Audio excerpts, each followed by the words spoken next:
everybody, how's it going? So today we're checking out something brand new, and it's called Gig Performer. Now this is something that's not studio related for a change. This is, as you guessed, for live performance. What it is a plugin and virtual synth loader for the live performing musician. And I think this thing is super cool because it kind of makes things a lot easier. This isn't a DAW. This is a stripped down version meant specifically for live performance. Because if you've ever had some really cool plugins you've wanted to take to a gig but couldn't, now you can, because the whole idea behind this is make it rock solid and make sure it's not going to glitch out on your audio hardware or your CPU, and it's not going to overload your CPU. Now this thing's not just for guitar players, it's for vocalists and for keyboard players as well. You can load up your virtual instruments. And I was mentioning this to Alex Naslo the other day. He's like, ooh, that sounds super cool. And I'm like, yeah, I'm not a keyboard player, so unfortunately I can't check any of that out. But I am running it live right now with an SSL channel done by Brainworks that I've loaded up into here. And if I just check out the rack space right now, you can't really see anything. All I've got is this. And I'm just going to switch through channels here, and all of a sudden, I've got a reverb loaded on. Now, what I'm doing here with a mouse, you can do with a MIDI controller, say like a Mellow Audio MIDI commander, which I demoed a couple months back. That would definitely do the job. And like I said, it's a blank panel. We're not seeing much here. But if I go over here, I've got this volume control because I've got a mastering limiter thrown on the vocal, and I can just control that and nothing else.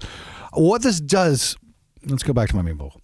What this does is it simplifies all the controls to only give you the ones you're really going to need at a live show. Because let's face it, once we set an amp up, we're not really dicking around with it. We just want it to work. I think part of the philosophy here for live use anyway is to minimize the accessible controls so you don't hit anything by accident if you're using a mouse or a trackpad at a gig. I mean, like, let's face it, that's going to be one of the big dangers about playing live with a computer. Is it going to be stable enough? Is it going to crash? Is it going to die on me in the middle of the gig? And am I going to hit the wrong button and screw something up? Now, before you're wondering, it's like, well, how the hell do I get all this?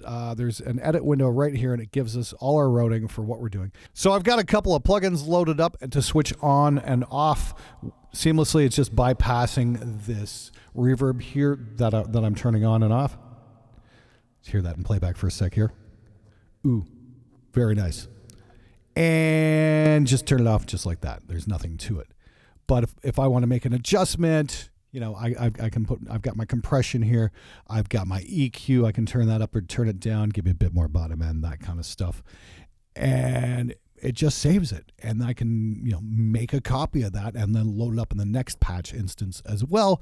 So when I go back and forth, it's going to be seamless.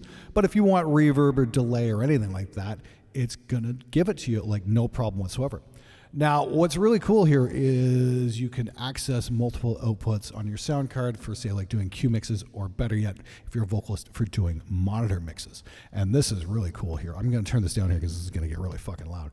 But what I've got here on this vocal channel is I've got the master desk. And this is just giving me all kinds of volume.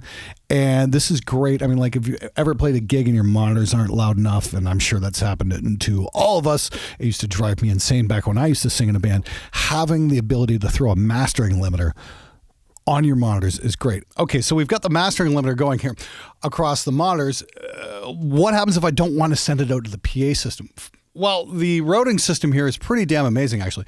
We can take this mono output here and just drag and drop and add an extra one here. That'll say 1 and 2 here being our main outputs, and this is what's going to the power to the monitors. So we've now got a limiter going to the monitors. We've got just the normal vocal chain going to the PA, and that is absolutely stellar. Of course, we can take a tap off anywhere we want. We can come after the vocal channel, or we can even come after this reverb. It's really that simple. I love the flexibility of this. And once again, it's all under the hood. All you got to do is flip through your presets, and it's going to give you exactly what you need when you need it. I think that's just super cool. As you can see here, as I move this, it's controlling that, and that's just great.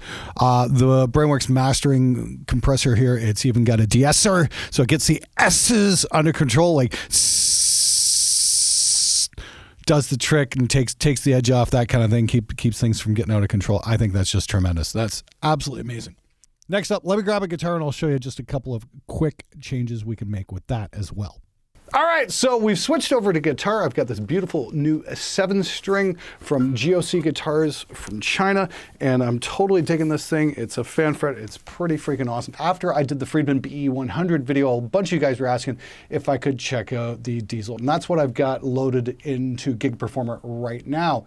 Is right here. I've got the VH4. And I'm really enjoying it. It's definitely a heavy sounding amp. So it's got the typical Brainworks setup where you've got the swappable cabinets, the delay, the gate, everything you need to get going here, and it integrates seamlessly into Gig Performer.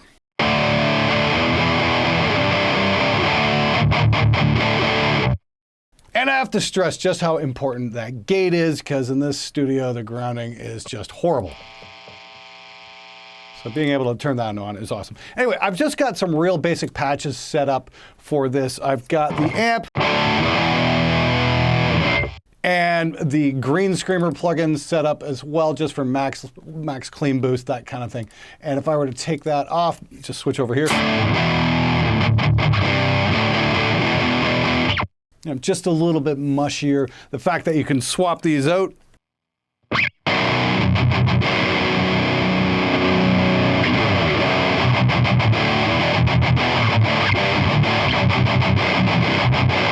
Just tightens things up. That's absolutely amazing. And I've got one more here with a little bit of delay thrown in for some lead work.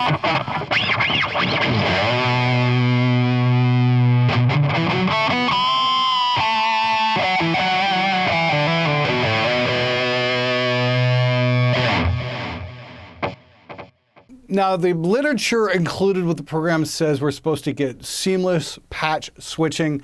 In my experience, it's okay.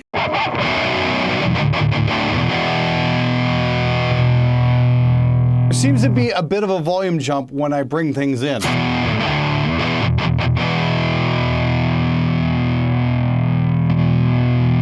Like when I go from rack space to rack space,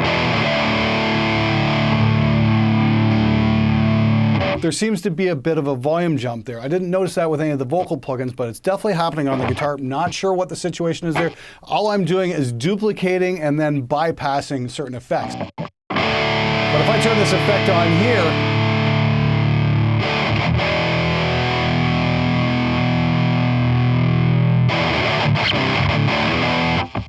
no problem whatsoever. So maybe I'm programming this wrong. Chances are I did get this wrong. Maybe it's a situation where I just have to go into the patch here and add a switch and turn it on to the delay on off. We'll learn the parameter here, bypass plugin. Okay, cool.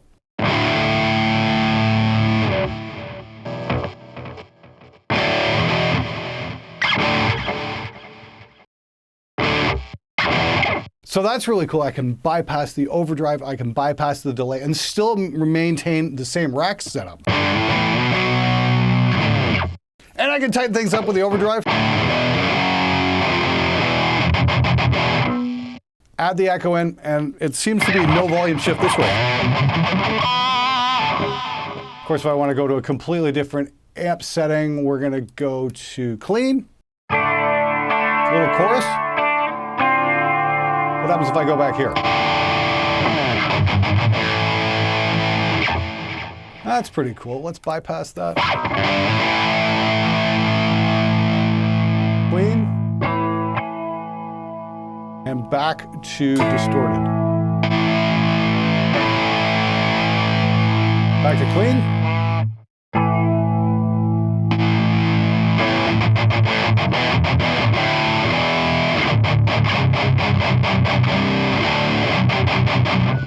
Okay, still seems to be a little bit of a jump there, but it's really cool that you can swap things in and out and go to different amp settings, that kind of thing. And you can most definitely swap out amps as well. You could go from, say, the Diesel to the Friedman and back and forth, vice versa, whatever you so choose. That's a great thing. It's versatile and gives you the tools you need to get to the functions you want without any real dicking around, that kind of thing. I think that's great. I was just able to add a couple of switches on here for stuff I really want to get to with no problem whatsoever. Now, if I go into the editor here, I'm sure there's going to be MIDI functionality we can set up, yeah, right here, and then you can program this to a foot switch as well. So you're going to have all the functions you really need to control running off your laptop to a foot controller, and this should be like no problem whatsoever. You can get yourself like a little 2-channel interface and you are in business. I think that's super cool. I think this has got a lot of applications, like I said, not only for guitar players, but for vocalists as well. If they want to bring a laptop along and then just give a feed to the house sound guy, and it's already got your EQ compression and your delays or whatever else you're going to want to use for your vocal effects. It's right there where you want it, where you want to use it.